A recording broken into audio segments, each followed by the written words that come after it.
Արդեն առաջիկա հուլիսից մայրաքաղաքում ջրի սակագինը կարող է բարձրանալ մոտ 8 դրամով, մինչև այս շաբաթվա վերջ Երևան ջուր ընկերությունը համապատասխան հայցով դիմելու է հանրային ծառայությունները կարգավորող հանձնաժողով։ Ըստ ընթացակարգի հանձնաժողովը 90-օրյա ժամկետում ուսումնասիրում է հայտը, ինչից հետո էլ կայացնում է որոշում։ Երևան ջուր ընկերության հանրային կապերի ծառայության պետ Մուրադ Սարգսյանը Ազատության հետ զրույցում ասաց, որ թանկացումն անխուսափելի է, քանի որ հակառակ դեպքում իրենց ընկերությունը վնասներ կկրի։ Խոսքը գնում այս պայդրությամբ 75-ից 90 դրամ թանկացման կամ ավետ վճարելու մասին մեկ ամսում մեկ ընտանիքի հաշվարկով։ Չեմ կարծում, թե 75-ից 90 դրամը շատ մեծ գումար է, որը ընտանիքի բյուջեին հարվածի։ Սա ավելի շատ ցավագին գործընթաց է, որտեղ հասկանալի պատճառներով գնաճ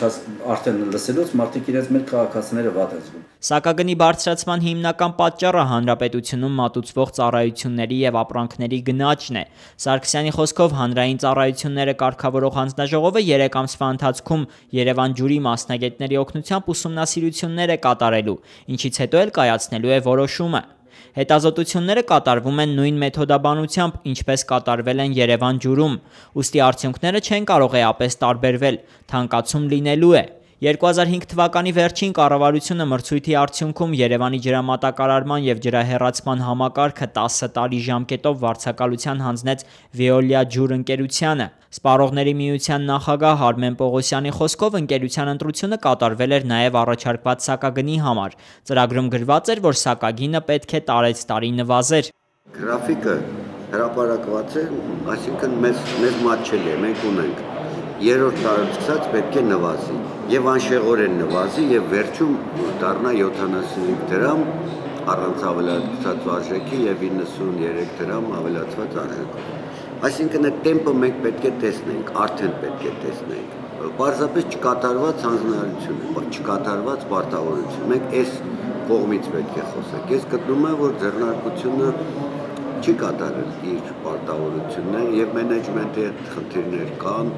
Արմեն Պողոսյանի խոսքով Երևան ջուր ընկերության պայմանագրային գրաֆիկով ստացվում է, որ այժմ ջրի սակագինը պետք է մոտ կիսով չափ քիչ լիներ, իսկ նման վիճակի պատճառը ըստ նրա վատ կառավարումն է։ Պողոսյանը շեշտում է հատկապես ջրի կորուստները։ Պետք է ստուգումներ իրականացվեն եւ օրինական դաշտ բերվեն ջուրը օգտագործող, բայց վճարումից խուսափող բաժանորդները։ Երևան ջուր ընկերության հանրային կապերի ծառայության պետի խոսքով իրենք պայմանագրով իրոք պարտավորվել էին մինչև կիսով չափ իջեցումներ անել, բայց դրան խանգարել են էլեկտրաէներգիայի թանկացումը եւ սղաճը։ Նրա խոսքով սա պայմանագրով նախատեսված էր։ Ինչ վերաբերում է ստուգումներին, ապա դրանք արվում են, այդ պատճառով էլ սակագինը ավելի քիչ են բարձրացնում, իսկ եթե այս բարձրացումը չարվի, ապա մոտ 350 միլիոն դրամ կկորցնեն։ Մուրադ Սարգսյանը պատմեց, որ տարիների ընթացքում հենց լավ ղեկավարումն է պատճառը, որ ընկերությունը սկսել է շահույթով աշխատել։ Արդյունքում գերակատարել են ներդրումային ծրագիրը։ Եթե մենք հիմա ելնենք փողոց եւ հարցնենք մեր քաղաքացուն, դուք ինչ գերացեք,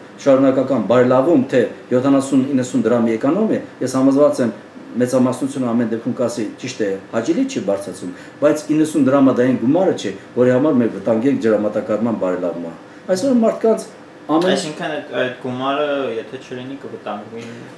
այդ չափով։ Իրենք սպառողները սպասվող թանկացման մասին լսել էին։ Ազատության հետ զրույցում այն հարցին, թե արդյոք ամսական մինչև 100 դրամ ջրի վճարի բարձրացումը կազդի իրենց սոցիալական վիճակի վրա, նրանք այսպես պատասխանեցին։ Իսկ 100 դրամ ես փող ունեմ, գնամ հաց առնեմ, թոշակառու մարդ։ Հնարավոր է։ 18,000 փող եմ ստանում, ջուր մուծեմ, հեռախոս մուծեմ, լույս մուծեմ, գազ մուծեմ, վերջում էլ հաց փող էլ չկա։ Հերիքի թանկացում անեն։ Էլ հնարավոր չի դիմանալ այս թանկություններին։ Դե 100 ինձանից, 100 քեզանից, 100 Պողոսից, 100 Պետրոսից եղավ 1000, 100-ներով է դառնում 1000-ը ցավական։ Իսկ ինչ քիչ է, ամենտեղ 100 դրամ, թոշակառուն ոնց պիտի ապրի։ 100 դրամն է իրանց աշկին չի երևում։ Մնացածի սաղի աշկին էլ երևում է, էլի 100 դրամը փող է հիմա, մարդկա այդ 100 դրամով է ապրում։ Սրանք երևի ուզում են, որ մի նկարով սաղ տեղավորվեն իրանք, էլի, մի նկարի մեջ, թո թանկացնեն։ Չէ, խոսալու համար թանկացնում են խոսալը, ասենք հայկական բառերը, տառերը չի թանկանում, դե ուրեմն կարանք հենց մի կես տարի էլ մնանք։ Իդեպ Երևան ջուրը պայմանագրի համաձայն սակագինը վերանայում է ամեն տարի, իսկ 2016 թվականին ընկերության վարձակալության ժամկետը ավարտվում է։ Սպառողների միության նախագահ Արմեն Պողոսյանի խոսքով այս ընկերության հետ նոր պայմանագիր կնքել պետք չէ։